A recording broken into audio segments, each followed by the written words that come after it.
Key point 1. Tidying is not an innate talent. It's a continuous effort. Tidying is not a skill that comes with age or home experience. Older people don't necessarily tidy better than younger people because tidying is not relative to age.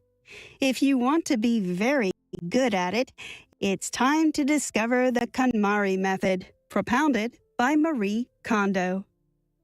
When you remove the useless things around you, you create space for the things you love. While thinking of which objects should stay or go, a part of your mind also thinks about storage. You're trying to determine where you'll put everything that you keep. Sorting clutter and putting it away in storage doesn't create the change that we expect to come with tidying. Simply folding all your clothes doesn't mean you've tidied your room.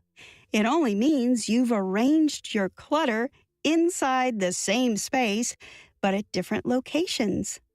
The mess remains and your room is still untidy. So you have to sort by categories, not by location.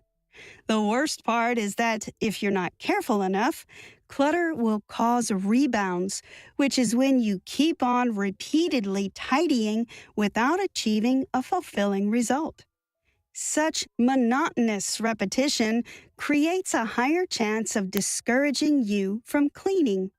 Mastering the techniques behind tidying will make your life better in many ways. Marie Kondo's ideas will help you bring order to your space and surround yourself with things that bring you joy. Taming the chaos in your house will help you better connect with partners, start a business, or even lose weight because by decluttering your home, you're also decluttering your mind. Follow along to find out how you can learn new tidying skills. Key point 2. Tidying up improves your physical, mental, and emotional strength. Why should you tidy up? This question has a straightforward answer. Or does it? Many believe tidying is just for keeping a place in order, but it's more than that. Tidying is an art that should be studied and mastered because it's not as simple as people think. While there are many courses on yoga, cooking, sewing, and others, you will rarely see instructions on tidying up and keeping places in order. The idea behind this is that tidying up is expected to come naturally. Many believe it cannot be taught or passed down from one generation to another, like cooking or sewing. Thinking back to your childhood, you'll discover that nobody really taught you how to tidy. And even if somebody had shared their knowledge with you, it was not reinforced until you mastered it. Getting rid of clutter is a challenging task. Clutter can make you feel frustrated, tired, and unhappy at times. Rebounds happen when you don't feel any sense of accomplishment after tidying. You go back to cleaning again and again because you haven't gone through the process with the right approach. The idea is for you to tidy up in one go, in what the Japanese call iki-ni. You will undoubtedly experience rebound and lose interest in tidying altogether when you're merely sorting instead of tidying.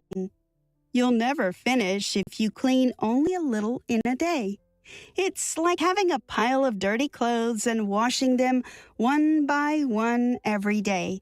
The result would be a never-ending mess and a clouded mind. Tidying is much more than just getting rid of physical garbage. It helps clear the mind and soul of mental garbage, too. A clean environment allows you to clear your head and think pleasant thoughts. Since no one taught you the art of tidying right from childhood, forming new habits can be challenging. Don't tidy up clutter based on a particular location. For example, rearranging the books in your room or library. Instead, tidy up by category by bringing all the books in the house together to sort them at once.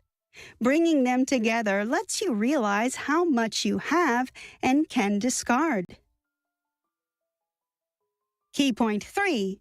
A choice of what to keep and what to discard defines your space. The best way to tidy is all at once. But how do you prepare your mind for this approach? Cleaning everything right away creates a profound change in scenery. It feels so good you'll want it to last forever. This feeling is best achieved when you tidy in the correct order. Discarding unnecessary stuff must always be your first step, no matter what. Failure to follow this would render your effort almost useless and leave you very frustrated. To deal with frustration, remember that when discarding things, you must choose joy and meaning over clutter. Before you discard, think deeply about your goal. Establish what you want to achieve by tidying up your space. Discarding might look simple, but it's not. Generally, you'll find yourself undecided about discarding an item. When we really delve into the reasons for why we can't let something go, there are only two: an attachment to the past or a fear for the future. Marie Kondo. Knowing what to keep or discard is a challenging task. Sometimes you're undecided about getting rid of particular objects. In this case, a simple and effective method will help you decide what to throw away and what not to. It's a selection criterion that asks, does it spark joy? The process is simple. Pick up the object you're undecided about, ask yourself whether it sparks joy, and if the answer is affirmative, you keep it. Items that spark joy are items that touch your heart differently.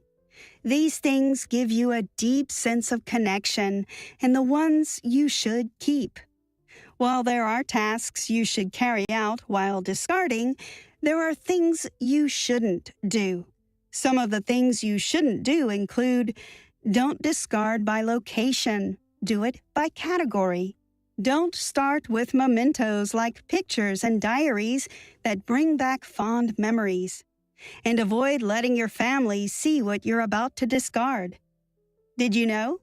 Clutter occupies our visual fields and gives our brains limitless stimuli to process. As a result, focusing on tasks is more challenging as there are more things to draw our attention to. Key point 4. Following a correct pattern simplifies the process of organizing things. When you follow guidelines and orders laid down for a particular process, you'll not only find the process easy, but you'll also find it fun. If you start with the easy part before moving on to the hard part, you'll discover that tidying is fun. Like every other skill, you must follow the correct pattern and tidy up appropriately. Gather all your clothes together in one spot without leaving any pieces out. Start by discarding off-season clothes because they're the easiest for you to discern. Many people get scared and concerned about the number of clothes they discard, feeling like they might not have any nice clothes left after the process. The thing about that sort of fear is that as long as you have enough suitable clothes to wear, you're good to go. Another pattern you should pay close attention to is folding. While some believe it is better to hang clothes than fold them, it's the other way around. Folding makes your clothes look better and last longer. But that is not to say you shouldn't hang your clothes. Some clothes should only be hung and not folded. Suits, coats, jackets, etc. When you finish folding, it's time to arrange the clothes in your drawers. The two challenges people face when it comes to arranging are that the closet is too full and an apparent lack of knowledge on how to organize everything on hangers. The best way to arrange your clothes is by category. Put the suits together, place the jackets together, and fold clothes with similar textures. After dealing with your clothes, you can sort out your books. You must be wondering how, since books are filled with knowledge or advice, which makes them hard to discard. By using the same selection criteria you used for your clothes, discard books by keeping the ones that spark joy in you and toss the ones that don't. Photos create memories, but you don't need to hang on to all memories forever. Make sure you follow your intuition well, and you'll discover that in the process of tidying all the time, you'll know just the right amount of stuff you need. The question of what you want to own is actually the question of how you want to live your life. Marie Kondo. Key point 5. The importance of space and storage in effective tidying. Whenever Marie Kondo gets home from work every day, she places her belongings in designated places as she enters the house, appreciating each item for doing its job for the day. This approach lets her tidy her home without pulling everything down and sorting it. Designated places for your belongings make it easier for you to have a clean place. Put your bags where other bags are. Dump your dirty clothes in the laundry basket. Hang your jacket with different jackets. And place your scarf where it's supposed to be. Pursue ultimate simplicity. Store things in easily accessible storage spaces. Extravagant storage might make your space look cool, but most times they're not necessary to use. Also, don't scatter storage spaces. Similar items in one place so you'll know where to look for them if you need them. It's easier to do for people living alone than for people with a family. If you have a family, create designated storage spaces for each person so they know where to check if they want anything of theirs. Put things where they belong, and your area will remain very tidy. Some storage tips are essential and worth paying attention to. Avoid storing things in a pile. Keep them vertical. All the bags are good to keep in one big bag or inside each other. Don't buy storages that are only useful for the short term. Take your stuff out of the bag every day when you come home. You can set up a box for all your regularly used items, like your ID or wallet. Now you won't forget anything when you want to use another bag. The best place to keep something is the closet, not the floor. There are better places to store things than the bath and the kitchen sink. For those who believe in charms, use the top shelf of your bookcase as your shrine. Remove clothes from their packages and arrange them immediately after purchasing. Make sure you see what brings you joy. A lot of unnecessary stuff makes your brain tired of all the information. And treat your possessions like they genuinely matter. Storage processes are essential in keeping your home clean. Not only do these storage guidelines make you orderly, but they also prevent rebounds and frustration from disrupting your tidying. Key point 6. Tidying transforms your life in unimaginable ways. When you look back on your childhood, you'll find elements of what you loved doing then in your present life. The things you did before have a way of influencing your life, the same as tidying. Tidying is more than physical cleansing. It's also a mental and spiritual cleansing because cleaning your house helps you discover the things you like. The world around you has a deep connection to your inner world. You might find a lot about yourself when looking at the things surrounding you, as they keep the history of all your choices. One of Marie Kondo's friends had just finished tidying when she looked at her bookshelf and discovered that most of the books there were related to social welfare. Other books she had bought had been discarded, while the books she had gotten in junior school remained. It revealed her wish to be a social welfare worker. Due to this realization, she quit her job and pursued her dream career. She could reflect on her life because she got rid of the things that didn't give her joy while keeping the ones that sparked it. Being around things that spark joy positively impacts every aspect of your life. Tidying helps you realize that letting go is better than adding. Another of Marie Kondo's clients had been reluctant about discarding her seminar notes and documents, but when she finally let them go, she felt a huge weight lifted off her.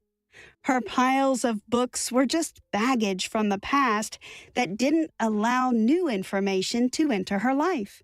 She gained more clarity in her approach to life by freeing her space from the clutter.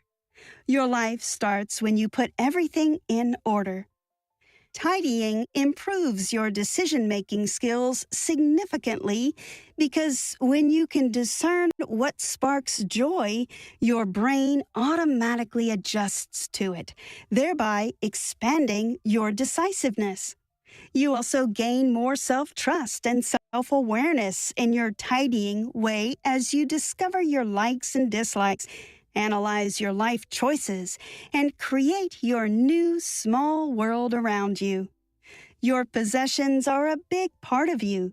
Treating them well means treating yourself well. Conclusion. You can start living a good life in different ways, and tidying is one of them. When you create space and achieve orderliness in your environment, it is easy to see where and how you can improve. Tidying is an art that should be thoroughly discussed across all levels of education because it has a huge chance of transforming your life for good.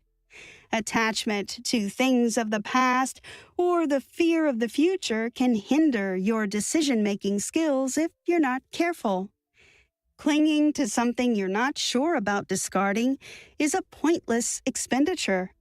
Ask yourself if you can't discard it because you're attaching it to the past or picturing its use for the future. The decisions you make reflect your life choices. Your choices reflect your actions, and your actions determine your life. Only keep things that are necessary to your life. Getting rid of things that don't spark joy barely has adverse effects. It shows that things you neither need nor love have surrounded you all this time. The two most important skills you must master are discarding and deciding where and how to store things. These two essential steps will help you tidy up effectively and easily. Try this. Choose a free day and devote it to trying the new tidying system. Choose an item category. Sort through the relevant things you own using the KonMari method and evaluate the result.